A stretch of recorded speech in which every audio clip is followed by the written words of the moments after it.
Have you ever wondered how each delicate snowflake takes shape in mid-air? Snowflakes form through a fascinating process called deposition, where water vapor in the atmosphere transitions directly into a solid state, bypassing the liquid phase, and attaches to a microscopic particle like dust or pollen. This particle acts as the nucleus around which ice crystals begin to form.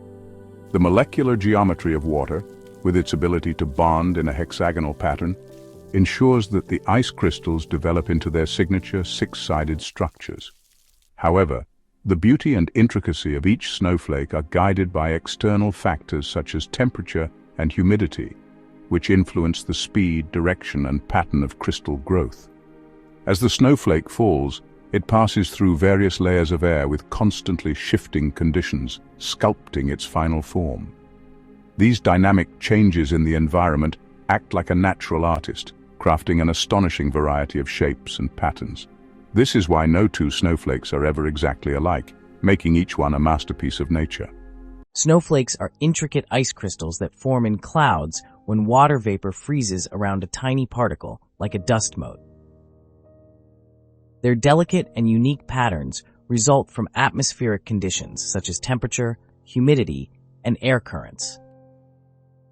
The process involves phase changes in water molecules and crystallization physics, making snowflakes an extraordinary example of nature's ability to create order from chaos. Despite their complexity, all snowflakes are made from the same basic substance, water. Their shapes vary based on environmental factors during their journey from the cloud to the ground. Each snowflake's symmetry and structure are determined by molecular interactions at freezing temperatures, yet no two snowflakes are exactly alike. Snowflakes are like fingerprints. Each one is a unique imprint of its environment. Snowflakes begin to form when water vapor in the atmosphere undergoes deposition, a process where gas transitions directly to a solid without becoming a liquid first. This happens when temperatures are below freezing and the air is saturated with water vapor. A tiny nucleus, such as a dust particle or pollen grain, provides a surface for the water molecules to attach and start forming a crystal. The deposition process allows water molecules to arrange themselves in a hexagonal pattern, the most stable structure for ice at typical atmospheric pressures. A snowflake might start forming around a particle of volcanic ash, a common type of nucleus in the atmosphere. Water vapor in the air acts like builders laying bricks to create the foundation of a snowflake structure. The hexagonal symmetry of snowflakes arises from the molecular structure of water.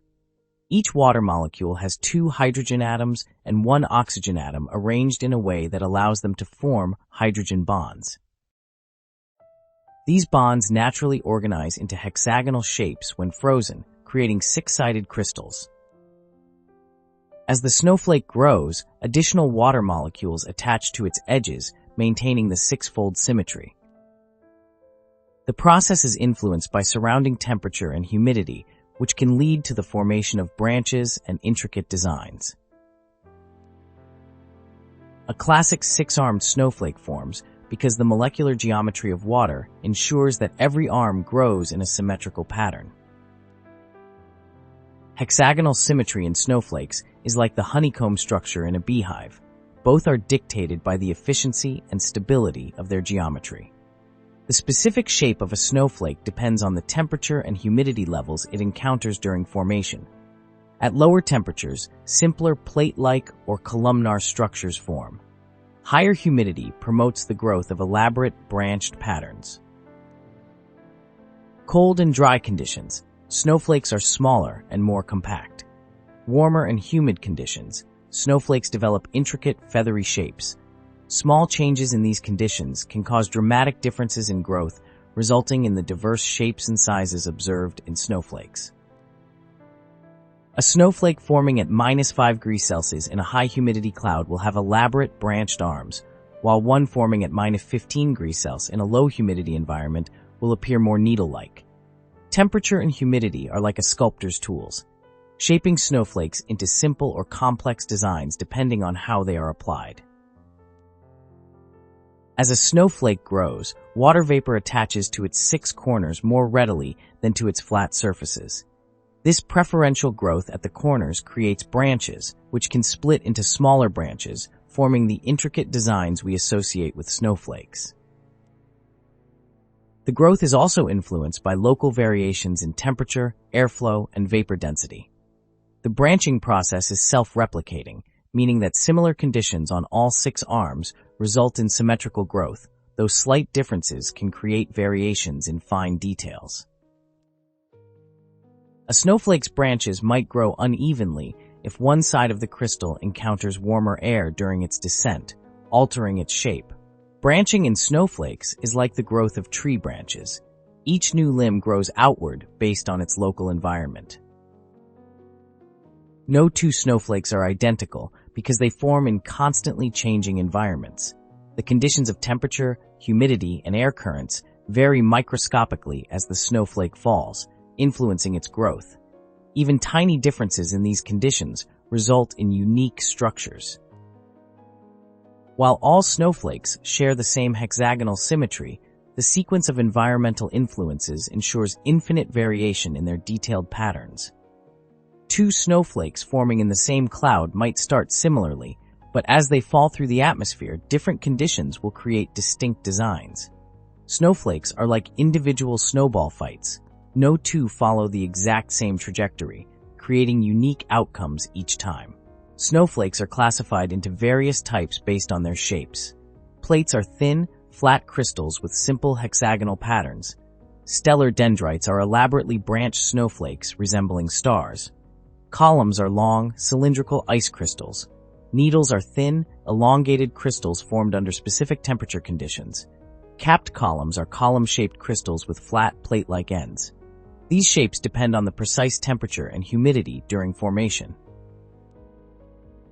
Stellar dendrites are common in high-humidity clouds at temperatures around -15 degrees Celsius, while needle-like crystals form at around 5 degrees Celsius. Snowflake types are like different genres of music. Each has a distinct style, but all are built on the same basic framework. As snowflakes fall, they may pass through warmer layers of air, partially melting before refreezing.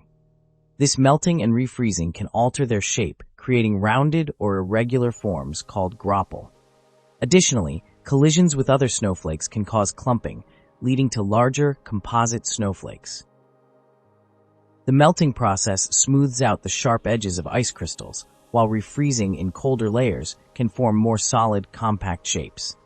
A snowflake that melts slightly and refreezes might lose its original hexagonal symmetry and become an irregular ice particle.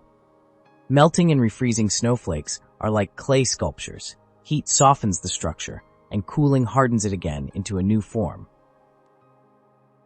Understanding snowflake formation provides insight into broader atmospheric processes such as cloud physics, precipitation, and climate science. Snowflakes are indicators of weather conditions, and their structures reveal details about the temperature and humidity of the clouds where they formed. Snowflake studies also have practical applications in fields like aviation, understanding icing on wings, hydrology, predicting water availability from snowfall, and even material science, studying crystallization processes. The study of snowflake formation has helped meteorologists improve weather models and precipitation forecasts. Snowflakes are like nature's weather reports. Each one carries a record of the conditions it experienced during its formation.